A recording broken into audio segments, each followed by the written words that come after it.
and be like them. We are satisfied with participating with them, with taking our best to them to develop their own environments and cultures. Whereas we have remained poor with all the resources at our disposal in this country. It is a shame. Somebody just told me a few days ago that they should line up all our political leaders and every day be caning them for keeping us where we are now, in prison. Never thought I would be a footballer. I never was a footballer in that classic sense. Football was just an activity, which every young boy participated in when we were very young. On the streets, we played every evening, Hausa versus Igbo, Yoruba versus Hausa, on our streets. And in school, everybody played football. The most popular sports in Jos at the time were football and rugby. Because of the expatriate population, so there was a lot of rugby. There was horse racing also, and there was polo, the elite sports. So we were just playing football for fun. So that was the environment I grew up in, with so many stars, in the football game. And I was just there as a kid, enjoying the game and wishing deep down in my heart that, I became as popular as they. Was commentating on radio. And it is those who were listening that would know that he had nicknames for all of us. And they told us afterwards. Some people recorded, and the newspapers took from the radio commentaries and splashed them. And before you knew it, Christian's name became chairman. Okala's name became tallest. Adoke became chief justice. And I became mathematical. So it was as a result of radio commentaries. No. The opportunities to go abroad, we are not as they are now. Now, any small child would dream of playing for Arsenal, Chelsea, and the rest of them. We didn't have such opportunities because the best that we saw of English football, even though we read a lot of English football in magazines, Shoot, and that kind of magazine, the best that we saw was once a week recorded programs of one match from the Premiership at the time. So, and we didn't think that the players there were human beings. They were superstars. They were gods. So we didn't think we could even play with them. So we didn't seek to even go to play with them. And professional football was not the in thing at all. Going abroad to play was not, it was alien. It was actually 23 goals in 46 games. And it wasn't as if it was a record people are aware of. For 3 years in the Nigerian domestic league, I was the highest goal scorer. And nobody refers to that period. In the national team, yes, I was scoring goals. I was a winger. That was the amazing thing. I was not a center forward.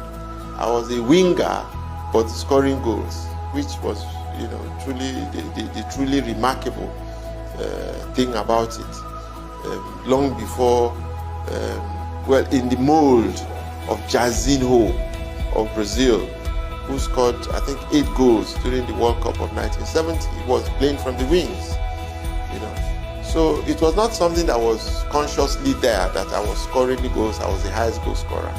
It was something that evolved much later. After I had stopped playing, Rashidi had come in, that the records now started to be kept. And Rashidi scored his own goals over a period of 11 years. I scored my total number of goals in 5 years. Well, when I finished my playing career, it made a lot of sense that I should go into an arena that had to do with sports. It was just a natural thing. I couldn't now go and start something new outside of sports.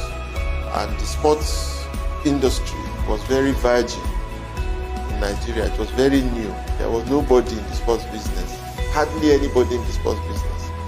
And of course, I give myself credit that I'm a smart person. I saw it quickly, and I knew that this was an area to exploit. So I started doing my little research about the industry, and then I slowly got into it and I saw the different opportunities, one of which is in administration.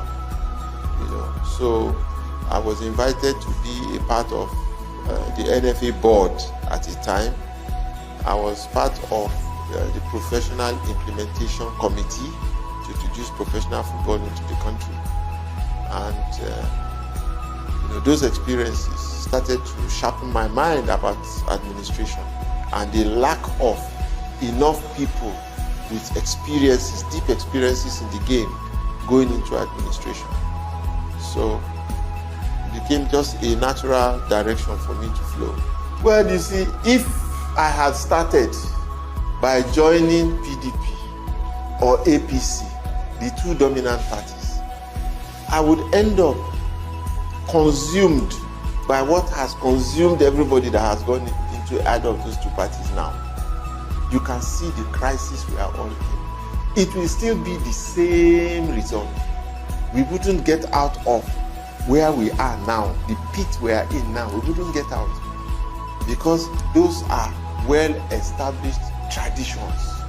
There are people in whose pockets those two parties are.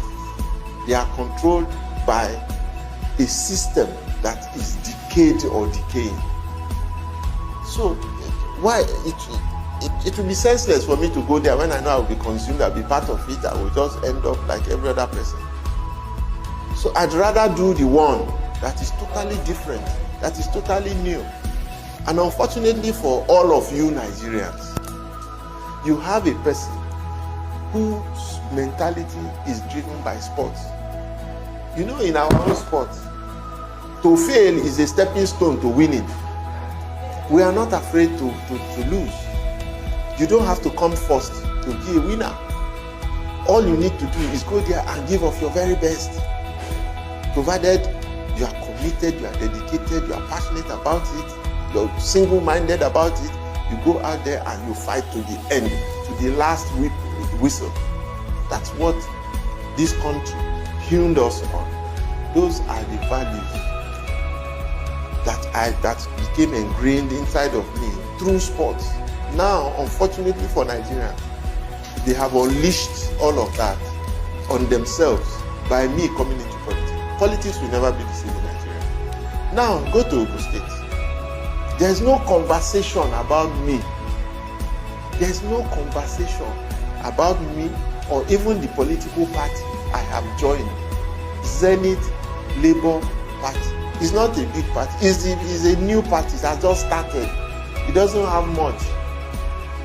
And me, I'm not an established politician. I don't have the big guns backing me. I don't have the resources backing me. But you see, that is what it will take for a true revolution to happen. A true revolution that nobody will say, oh, I provide